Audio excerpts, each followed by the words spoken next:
جو حضور کی پناہ میں آ جاتا ہے نا وہ بچ جاتا ہے۔ اللہ کرے آپ کو سمجھ آئے میری بات کی۔ جو حضور کی پناہ میں آ جاتا ہے وہ جو دنیا دار رہتا ہے، مالدار رہتا ہے، حضور کی پناہ میں نہیں آتا وہ بے سکون رہتا ہے۔ فرماتے ہیں یہاں دنیا میں بھی حضور کی پناہ میں آ جاؤ، آج لے ان کی پناہ۔ اور آج دلیل آپ نے ابن ماجہ کی حدیث لکھی ہے، حضرت تمیم داری حدیث کے راوی ہیں، اعلیٰ حضرت نے لکھی ہے، فرماتے ہیں جو حضور کی پناہ میں آیا بچ گیا۔ دلیل دیتے ہیں، فرمایا انسان جانور بھی آتے تھے تو بچ جاتے تھے۔ حضرت تمیم داری رضی اللہ تعالیٰ عنہ فرماتے ہیں کہ ہم کھڑے تھے، ایک اونٹ دوڑتا ہوا آیا، نبی کریم صلی اللہ علیہ وسلم کے پہلے اس نے قدموں پہ سجدے کیے۔ صحابہ کہنے لگے حضور ہمیں بھی اجازت دیں، فرمایا وہ تو بے زبان ہے، اسے تو پتہ کوئی نہیں، پیش نظر ہے وہ نو بہار، سجدے کو دل ہے بے قرار، روکیے سر کو روکیے یہی تو امتحان ہے۔ فرمایا اسے کیا پتا، تم تو مکلف ہو شریعت کے، تمہیں اجازت نہیں ہے۔ اور اعلیٰ حضرت نے 2 ٹوک لکھا ہے، فرمایا سوائے خدا کے کسی کو تعظیمی سجدہ بھی حرام ہے۔ یہ نوٹ کر لیں میری بات۔ اور اعلیٰ حضرت نے فتاوی رضویہ میں لکھا ہے کسی قبر پہ جاؤ تو 4 ہاتھ دور کھڑے رہو۔ اللہ کرے آپ کو سمجھ آئے، کتنے ہاتھ؟ 4 ہاتھ دور کھڑے رہو، سورۃ فاتحہ پڑھو، درود شریف پڑھو، جس قبر پہ گئے ہو ان کی روح کو اصال ثواب کرو، ان کے وسیلے سے دعا مانگو۔ اعلیٰ حضرت فرماتے ہیں قبر کو سجدہ بالاتفاق حرام ہے، طواف قبر کا کرنا بالاتفاق حرام ہے، بوسہ لینے میں اختلاف ہے کہ جائز ہے کہ ناجائز ہے، لیکن بوسے سے بھی چونکہ شک پڑتا ہے تو فرماتے ہیں احمد رضا کی رائے یہ ہے کہ بوسہ لینے سے بھی بچا جائے۔ وہ آ گیا تو اس سے اگلی باتیں کرتا ہے، بس خاموش رہ، باادب رہ اور پیچھے رہ۔ تو حضرت تمیم داری کہتے ہیں یہ حدیث اعلیٰ حضرت نے لکھی ہے لمن والعلا میں، فرماتے ہیں کہ اونٹ نے پہلے سجدہ کیا، قدم چومے، پھر اس نے حضور کے کان میں کوئی بات کہی۔ روزے دے دوالے نے غلامہ دیاں ٹولیاں، ایک پہ سن دے کروڑاں دیاں بولیاں، یعنی اونٹ نے بات کی تو حضور نے وہ بھی سن لی۔ اعلیٰ حضرت کہتے ہیں جو پناہ میں آتا ہے بچ جاتا ہے۔ کہتے ہیں رسول کریم نے نا اونٹ کی پشت پہ ہاتھ پھیرا اور اللہ کے محبوب فرمانے لگے فکر نہ کر، اب تو آ گیا ہے نا تو جیسے تو کہے گا ویسے ہی ہو جائے گا، جیسے تو کہے گا ویسے ہی۔ ابن ماجہ میں موجود ہے، پر میں چونکہ فاضل بریلوی رحمۃ اللہ علیہ کی کتاب سے پیش کر رہا ہوں الامن والعلا سے، تو میں اسی انداز میں پیش کر رہا ہوں جس انداز میں وہاں ہے۔ حضرت تمیم داری کہتے ہیں کہ ہماری سمجھ میں بات کوئی نہ آئی، تھوڑی دیر گزری تو کچھ لوگوں نے ہاتھوں میں رسیاں پکڑی ہیں، خنجر پکڑے ہیں، دوڑے آئے، یا رسول اللہ یہ ہمارا اونٹ ہے۔ حضرت تمیم داری کہتے ہیں میں نے دیکھا کہ جب وہ آ گئے نا خنجر لے کے تو اونٹ حضور کے پیچھے چھپ گیا۔ آج لے ان کی پناہ، آج مدد مانگ ان سے، وہ حضور کے پیچھے چھپ گیا۔ تو کہتے ہیں کہ نبی کریم صلی اللہ تعالیٰ علیہ وسلم نے فرمایا کیا مسئلہ ہے بھائی؟ یا رسول اللہ ہمارا اونٹ ہے، ذبح کرنے لگے تھے دوڑ آیا ہے۔ تو حضور فرمانے لگے وہ تو تمہاری شکایت کر رہا ہے۔ وہ کہتا ہے یا رسول اللہ میں نے برسوں ان کی نوکری کی، برسوں میں نے بڑی نوکری کی۔ صحیح کہتا ہے یا رسول اللہ؟ ٹھیک کہتا ہے حضور، اب بوڑھا ہو گیا ہوں، تھوڑا زیادہ بوجھ نہیں اٹھا سکتا، تو مجھے ذبح کر کے کھانا چاہتے ہیں، میں مرنا نہیں چاہتا۔ نبی کریم فرمانے لگے اچھے لوگ یہ صلہ دیتے ہیں؟ انہوں نے عرض کی حضور آپ حکم کر دیں، ہم اس کو چھوڑ دیتے ہیں یا رسول اللہ، نہیں ذبح کریں گے، خدمت کریں گے۔ حضور فرمانے لگے نہیں، اب میرے پاس آیا ہے نا، اب میں نے واپس نہیں کرنا، آج ہو گیا ہے، آج لے ان کی پناہ، آج مدد مانگ ان سے، آج ہو گیا یا رسول اللہ پھر رکھ لیں۔ حضور نے فرمایا نہیں بھائی پیسے بتاؤ کتنے؟ یا رسول اللہ نہیں کچھ نہیں۔ نبی کریم علیہ السلام نے فرمایا نہیں بتاؤ کتنے، بتاؤ کتنے؟ انہوں نے کہا حضور ایک دفعہ ریٹ لگایا تھا تو 100 دینار لگا تھا۔ حضور نے فرمایا بلال دے دو 100 دینار، 100 دینار دے دیا۔ اعلیٰ حضرت فرماتے ہیں دیکھو ان کی پناہ میں آنے کی برکتیں کتنی ہیں۔ ان سے کہا تم جاؤ، وہ چلے گئے۔ حضور نے پشت پہ ہاتھ پھیرا، فرمایا جا تو آزاد ہے۔ حضرت تمیم داری کہتے ہیں وہ پہلے گیا پھر پلٹ کے آیا، اس نے نبی پاک کے کان میں کو بات کی، کئی باتیں کی، پر میں ایک بات کرتا ہوں، کئی باتیں کی، ایک بات کی تو حضور رو پڑے۔ اونٹ چلا گیا، ہم نے عرض کی حضور یہ کیا کہہ گیا ہے؟ تو محبوب فرمانے لگے یہ کہہ گیا یا رسول اللہ جس طرح آپ نے مجھے چھری سے بچایا ہے میں دعا کرتا ہوں اللہ آپ کی امت کو جہنم سے محفوظ فرمائے، اللہ جہنم سے بچائے آپ کی امت کو، اس طرح مجھے چھری سے آپ نے محفوظ کیا۔ اعلیٰ حضرت فرماتے ہیں کن چکروں میں پڑے ہوئے ہو، کن چکروں میں؟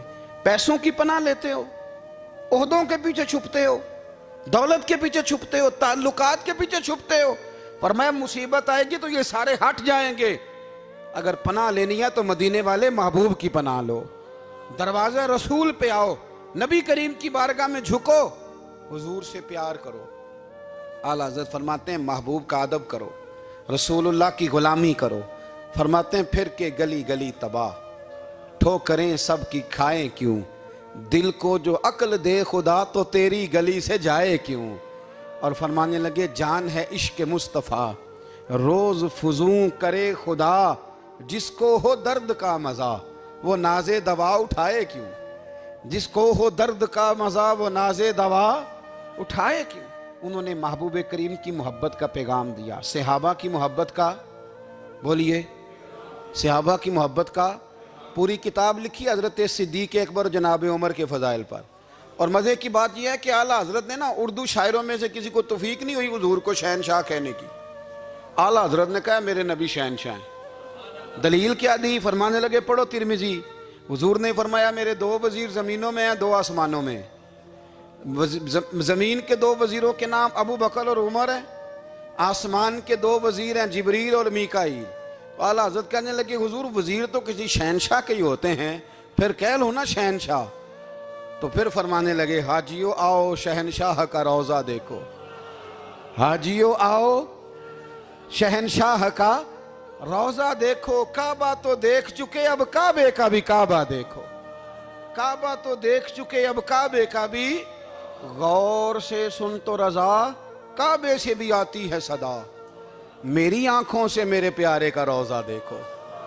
اعلیٰ حضرت نے ساری زندگی اور صحابہ کرام کی بات کی، اہل بیت کی بات کی، اولیاء کی بات کی، صوفیاء کی بات کی، دفاع کیا سب کا، سب کے شانوں میں لکھا، امت کو بتلایا کہ اپنے بزرگوں سے جڑے رہو گے تو بچے رہو گے۔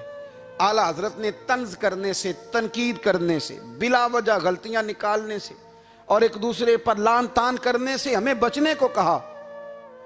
اعلیٰ حضرت فرماتے ہیں کوئی علم اگر آ جائے نا تو اس کا معنی یہ نہیں کہ سب کو جاہل سمجھ لینا چاہیے۔ سمجھ آ رہی ہے میری بات کی؟ ہم جس شعبے میں بھی ہوتے ہیں نا سامنے والے کو ان پڑھ ہی سمجھتے ہیں۔ مولویوں کے بارے میں بعض لوگوں کا خیال ہے کہ یہ پتہ نہیں کون سی مخلوق ہے، ان کو کیا پتہ دنیا داری کا۔ میں صحیح کہہ رہا ہوں۔ اسی طرح جو میرے شعبے سے تعلق رکھنے والے لوگ ہیں وہ کہتے ہیں شاید سارے تاجر دو نمبر طریقے سے ہی مال کماتے ہیں۔ یہ ہو نہیں سکتا، ایسا ہو نہیں سکتا۔ ہمیں نا دوسروں کی اہمیت کی خبر رکھنی چاہیے، ہم ایک دوسرے سے پیار، ہم طنز کرتے ہیں، تنقید کرتے ہیں۔ فاضل بریلوی منع کرتے تھے، آپ فرماتے یہ طریقہ درست، ہم جب غلطیاں نکالنے پہ جاتے ہیں تو معاذ اللہ اتنا اوپر بن جاتے ہیں کہ معاذ اللہ ثم معاذ اللہ اللہ رسول تک پہنچ جاتے ہیں۔ اعلیٰ حضرت کے زمانے میں ایک شخص نے کہہ دیا نبی پاک کا خیال آئے تو نماز ٹوٹ جاتی ہے۔ عقل ہے نا جی، جہاں مرضی لے جاؤ۔ وہ کہنے لگا جی میں نے خالص اللہ کے لیے پڑھنی ہے نا فلسفہ عجیب، نبی پاک کا خیال آئے تو نماز۔ اعلیٰ حضرت فرمانے لگے تو بڑا ہی پاگل ہے، جب تو کہے گا السلام علیکہ ایھا النبی، خیال آئے گا کہ نہیں؟ فرمانے لگے تو بڑا ہی نادان ہے، جب تو کہے گا اللہم صلی علی محمد وعلی، خیال آیا کہ نہیں آیا؟ فرمانے لگے تو نبی پاک کی بات کرتا ہے، نماز میں تو ابا اماں کا بھی خیال آتا ہے، ربنا اغفر لی والدیّ۔ فرمانے لگے ربے کے خیال سے نہیں ٹوٹتی تو مدینے والے کے خیال سے کیسے ٹوٹ گئی؟ فرمانے لگے بڑا ہی بیوقوف ہے تو۔ اعلیٰ حضرت فرمانے لگے تو کہتا ہے حضور کا خیال آئے تو ٹوٹ جاتی ہے۔ فرمانے لگے جب تک حضور کا خیال آئے نہ نماز ہوتی نہیں، جب تک حضور کا خیال نہ آئے نماز ہوتی نہیں، سوال ہی نہیں پیدا ہوتا۔ لوگوں نے کہا جناب وہ کس طرح؟ تو اعلیٰ حضرت فرمانے لگے اللہ نے کہا قرآن میں واقعی الصلاۃ، نماز پڑھو، یہ نہیں بتایا کتنی پڑھنی ہے، اور یہ بھی نہیں بتایا فجر کی کتنی پڑھنی ہے، یہ بھی نہیں بتایا ظہر کی، یہ بھی نہیں بتایا قیام کیسے کرنا ہے، ہمیں یہ بھی نہیں بتایا رکوع کیسے کرنا ہے۔ ہمیں پتہ کیسے پتہ چلا؟ جب صحابہ نے کہا نا رب کہتا ہے نماز پڑھیں تو کیسے پڑھیں، تو حضور فرمانے لگے سلو کما رأیتمونی اصلی، نماز اس طرح پڑھو کرو جس طرح مجھے پڑھتے ہوئے دیکھتے ہو۔ تو کہا یہ تو کیسی عجیب بات کر رہا ہے کہ نبی کریم صلی اللہ علیہ وسلم کا خیال آئے. اور پھر بڑی مزیدار بات, ایک شخص نے اعلیٰ حضرت سے آ کے نا, اس زمانے میں نا ایک آریہ مذہب ہوتا تھا, اب اللہ کا شکر ہے وہ کوئی نہیں, اب ویسے جو بڑے نئے نئے مذہب نکل آئے ہیں, جو آدمی جتنا پڑھ جاتا ہے معاذ اللہ وہ ایک نئی بات ہی شروع کر دیتا ہے, اور جو انوکھی بات کرے اس کے پیچھے رش بھی زیادہ ہو جاتا ہے. سٹائل ذرا ہٹ کے ہو نا جی تو ذرا ماحول جلدی بن جاتا ہے. تو وہ آریہ مذہب تھا, تو وہ ایک آریہ آ گیا اعلیٰ حضرت کے پاس, آ کے کہنے لگا کہ فرض کی اہمیت زیادہ ہے کہ سنت کی؟ تو اعلیٰ حضرت فرمانے لگے بھئی اہمیت تو فرض کی زیادہ ہے. تو کہنے لگے آپ کا وضو تو پھر سنت سے شروع ہوتا ہے, وضو میں پہلا فرض ہے منہ دھونا, اور آپ سب سے پہلے ہاتھ دھوتے ہیں, یہ بھی سنت. ناک میں پانی ڈالنا یہ بھی, کلی کرنا یہ بھی. میری بات کی سمجھ آ رہی ہے؟ اس نے کہا یہ آپ عجیب لوگ ہیں, فرض اگر بڑا ہے تو پہلے فرض ہونا چاہیے تھا. سمجھ آ رہی ہے میری بات کی؟ لوگ دین پر بڑے بڑے مختلف اعتراضات کرتے ہیں نا. اس نے کہا جی پہلے ہونا چاہیے تھا فرض, تو منہ دھونا فرض ہے, آپ نے گھٹنوں تک ہاتھ دھوئے, اب یہ جو آپ نے ہاتھ دھو یہ بھی سنت, کلی کری تو وہ بھی سنت, ناک میں پانی ڈالا تو وہ بھی سنت, تو آپ تو چوتھے نمبر پہ فرض ادا کر رہے. تو اعلیٰ حضرت فرمانے لگے تم اصل میں محبوب کا غلام نہیں نا, ہاں تجھے کیا پتا ہو یہ بات کیا ہے, تو بیٹھ جا ہم سے سن, ہم تجھے بتاتے ہیں. اس نے کہا جی کیا مطلب؟ فرمانے لگے یہ محبوب جو ہے نا ہمارے, یہ ہمیں بڑی جگہوں سے بچاتے ہیں, یہ بچا بچا کے فرائض تک لے جاتے ہیں. کیا مطلب؟ کہنے لگے حضور نے ہمیں کہا ہے کہ پہلے نا ہاتھ دھو لو, پتہ چل جائے پانی زیادہ گرم تو نہیں, منہ جالی نہ جائے, پہلے نا دیکھ لو. فرمایا پھر ناک میں ڈال کے پتہ کرا لو کہ اس میں سے بدبو تو نہیں آتی, سنت بھی ادا ہو گئی, پتہ بھی چل گیا بو تو نہیں آ رہی. اور فرمایا پھر منہ میں ڈال کے چکھ لو کہ بد ذائقہ تو نہیں. اب یہ 3 سنتیں ادا کر کے تم فرض ادا کرو گے تو اللہ بھی راضی ہوگا, اللہ کے رسول بھی راضی ہوں گے. اور رضویہ میں اس مضمون کو بیان کرتے ترمذی شریف کی وہ حدیث نقل کرتے ہیں. آپ فرماتے ہیں مسلمانوں اس حدیث کو یاد کر لو, اگر تم اسے یاد کرو گے تو مضبوط ہو جاؤ گے. حدیث کیا ہے؟ نبی کریم صلی اللہ علیہ وسلم نے فرمایا اگر سارے انسان مل کے بھی تیرا برا کرنا چاہیں تو جب تک رب کی مشیت نہ ہو وہ تیرا برا کر نہیں سکتے. اور حضور صلی اللہ علیہ وسلم نے فرمایا اگر سارے انسان مل کے تیرا بھلا کرنا چاہیں تو جب تک رب کی رضا نہ ہو تیرا بھلا ہو نہیں سکتا. تو اعلیٰ حضرت فرماتے ہیں اس چیز کو ذہن میں بٹھاؤ, مسلمانوں اپنا رجوع اپنے رب رسول کی طرف مضبوط کرو. یہ کیا بات ہو گئی کہ میں اس سے بھی ڈر رہا ہوں, میں اس سے بھی ڈر رہا ہوں, وہ بھی میرے پیچھے لگ گیا. فاضل بریلوی رحمۃ اللہ علیہ ان چیزوں سے منع فرماتے تھے. وہ کہتے تھے یہ توہمات ہیں, اوہام پرستی ہے, ہمیں ان چیزوں سے ہمیشہ بچنا ہے, اپنی آنے والی نسلوں کو بچانا ہے. اور فرمایا کرتے تھے رب کی رضا پہ جو راضی رہتا ہے اللہ اسے سکون والی زندگی عطا فرماتا ہے. ہمارے ہاں لوگ پوچھتے ہیں طبیعت کیسی ہے, لیکن یو پی میں, سی پی میں, لکھنؤ میں پوچھا جاتا ہے کہ کیا شکایت ہے آپ کو؟ کہتے ہیں یہ سر درد کی شکایت ہے. یہ اردو کا ایک محاورہ ہے. جناب کیا شکایت ہے؟ کہتے ہیں جی مجھے کمر درد کی شکایت ہے. پھر پوچھنے والے پوچھتے ہیں کہ جناب اس شکایت کا کیا بنا؟ تو صدر الشریعہ مولانا امجد علی صاحب اعظمی رحمۃ اللہ علیہ فرماتے ہیں اعلیٰ حضرت کو بخار تھا تو میں حاضر ہوا, تو میں نے کہا حضور شکایت کا کیا بنا؟ کہنے لگے مولانا پڑھے لکھے ہو کے تو ایسی باتیں نہ کرو, شکایت کس سے کرنی ہے؟ رب نے جس حال میں رکھا ہے بڑا ہی اچھا رکھا ہوا ہے.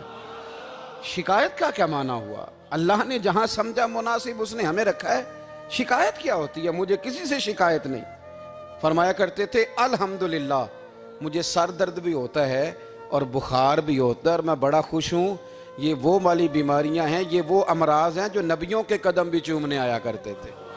میں خوش بخت ہوں کہ وہ امراض جو انبیاء کے پاس آتے تھے, سر درد اور بخار, وہ مجھے لگتے ہیں. اپنی زندگی کو رضا والی زندگی بنایا. یقین بڑا کامل تھا میرے اعلیٰ حضرت کا. امام غزالی نے حدیث لکھی ہے, نبی کریم صلی اللہ علیہ وسلم نے فرمایا ہے یقین اس طرح سیکھا کرو جس طرح تم قرآن سیکھتے ہو. آج میرے دور کا سب سے بڑا مسئلہ یقین کی کمزوری ہے. مسلمان کچی پکی سوچیں سوچتا ہے, کمزور کمزور جملے بولتا ہے, اس کو دنیا داروں کے وعدوں پر اعتماد جلدی ہوتا ہے, لیکن معاذ اللہ اللہ رسول کے وعدوں کے بارے میں یہ کئی دفعہ شکوک کا شکار ہوتا ہے، اسے سمجھنا چاہیے۔ فاضل بریلوی ایک پختہ یقین والی شخصیت تھے، پختہ یقین والی۔ بریلی شریف کے دائیں بائیں طاعون کا مرض پھیل گیا تو اعلیٰ حضرت فرماتے ہیں میرے منہ میں بھی کچھ گلٹیاں نکل آئیں، تو بعض لوگوں نے کہا شاید آپ کو بھی طاعون ہو گیا ہے۔ اعلیٰ حضرت رحمۃ اللہ علیہ فرماتے ہیں جو سب سے بہترین طبیب تھا وہ لایا گیا، اس نے میرا منہ دیکھ کے گلٹیاں دیکھ کے کہا خو آپ کو تو طاعون کا مرض ہو گیا ہے۔ تو اعلیٰ حضرت فرمانے لگے مجھے ساری بیماریاں لگ سکتی ہیں، یہ نہیں لگ سکتی۔ اس نے کہا حکیم میں ہوں کہ آپ ہیں؟ فرمایا نہیں آپ ہی ہیں، پر یہ بیماری مجھے نہیں لگ سکتی، یہ مجھے ہو نہیں سکتی۔ اس نے اصرار کیا تو اعلیٰ حضرت رحمۃ اللہ تعالیٰ علیہ اس کو کہنے لگے میاں تو جو مرضی کر لیکن مجھے طاعون کا مرض نہیں ہو سکتا، یہ بات طے ہے۔ وہ ناراض ہو کے چلا گیا۔ اب طاعون کی جو گلٹیاں ہوتی تھی نا وہ بڑے بڑے مہینوں نہیں جاتی تھی، تکلیف رہتی تھی۔ اعلیٰ حضرت کہتے ہیں میں نے اسی رات نا تھوڑی سی کالی مرچوں کا سفوف بنایا اور مسواک میں رکھ کے جب منہ کے اندر چھڑکا تو تھوڑا سا خون نکلا اور میرا منہ بالکل ٹھیک ہو گیا۔ سویرے میں نے کہا بلاؤ نا اپنے حکیم کو جو کہتا تھا طاعون ہو گیا ہے۔ تو لوگ کہنے لگے حضور آپ کو ویسے کیسے پتا تھا طاعون نہیں ہے؟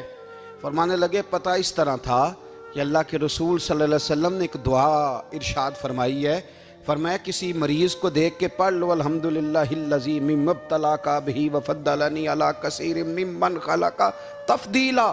حضور نے فرمایا کسی بیمار کو دیکھ کے، مصیبت والے کو دیکھ کے یہ دعا پڑھو، تم اس مصیبت میں شکار نہیں ہوں گے۔ فرمانے لگے میں نے طاعون کے مریض کو دیکھ کے دعا پڑھ لی تھی، تارے ٹوٹ سکتے ہیں، چاند گر سکتا ہے، سورج اپنی جگہ چھوڑ سکتا ہے، پر مدینے والے محبوب کی بات غلط نہیں ہو سکتی۔ یہ میرا یقین کامل ہے، ساڑھے نبی دی زبان ساڑھے واسطے قرآن، یہ بات غلط ہو سکتی؟ مضبوط یقین فاضل بریلوی کا، مضبوط نظریات۔ اعلیٰ حضرت رحمۃ اللہ تعالیٰ علیہ سے کسی نے کہا آپ کس طرح کے مومن ہیں، کس طرح کے مومن ہیں؟ تو اعلیٰ حضرت فرمانے لگے میرا دل چیرو، اس کو کھولو، ایک طرف لا الہ الا اللہ لکھا ہوگا، دوسری جانب محمد رسول اللہ لکھا ہوگا، کھول کے دیکھ لو۔ ایک تو یقین کی پھر دوسری بات، خشک لوگوں کو زندگی گزارنے کا مزہ کوئی نہیں آتا، زندگی گزارنے کا مزہ اسے ہی آتا ہے جسے کسی سے پیار ہو جاتا ہے۔ باقی نہ دیکھیں نا، ایک بندہ جبرن ایک شخص بچے پالتا ہے، وہ کہتا ہے یہ میرے لیے کیا مصیبت ہے 5 بچے، اور ایک شخص کو بچوں سے پیار ہو جاتا ہے، وہ جوان بھی ہے خوبصورت بھی ہے پر عید پہ کپڑے نہیں خریدتا، بیوی سے کہتا ہے میں پرانی پہن لوں گا پر بچوں کو نہیں لے دے۔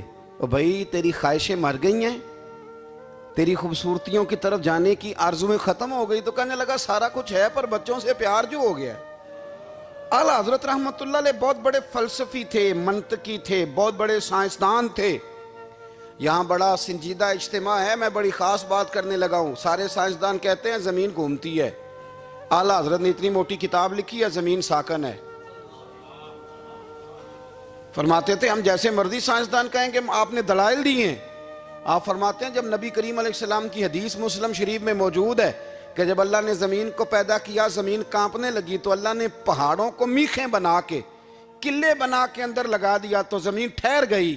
فرمانے لگے جب مصطفیٰ کریم نے کہہ دیا ٹھہر گئی ہے تو سارے سائنسدان بھی کہیں تو ہم ماننے کو تیار نہیں کہ گھومتی ہے۔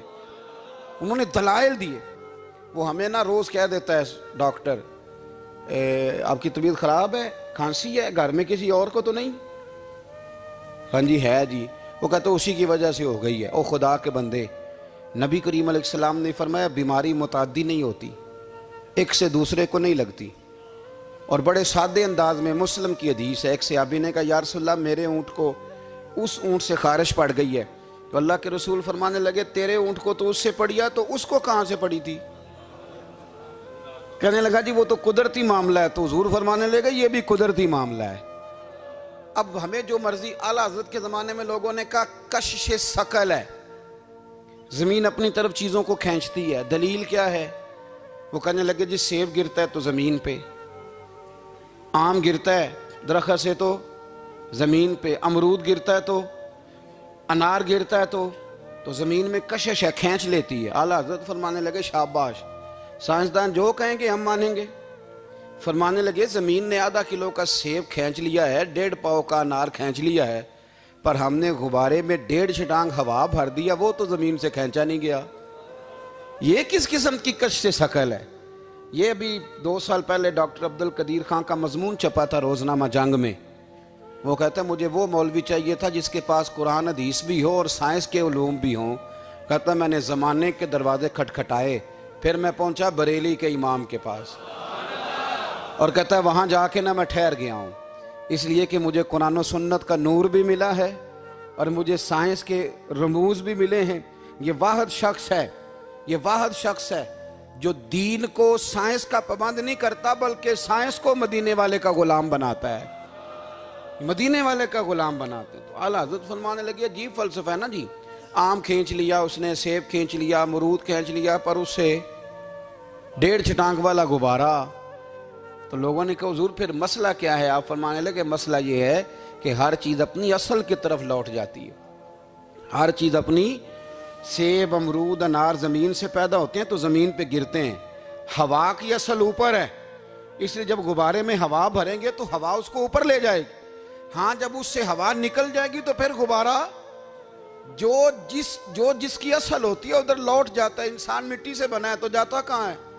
مٹی دیں مٹی رہنا ہی ایویں کا دی بلے بلے، اج مٹی دے اتے بندیا تے کل مٹی دے تھلے۔ تو اعلیٰ حضرت رحمت اللہ تعالیٰ علیہ نے نا اپنے سارے علوم کو نبی پاک کا غلام بنا دیا۔ آپ فرمایا کرتے تھے آج لے ان کی پناہ، آج مدد مانگ ان سے، کل نہ مانیں گے قیامت میں اگر مان گیا۔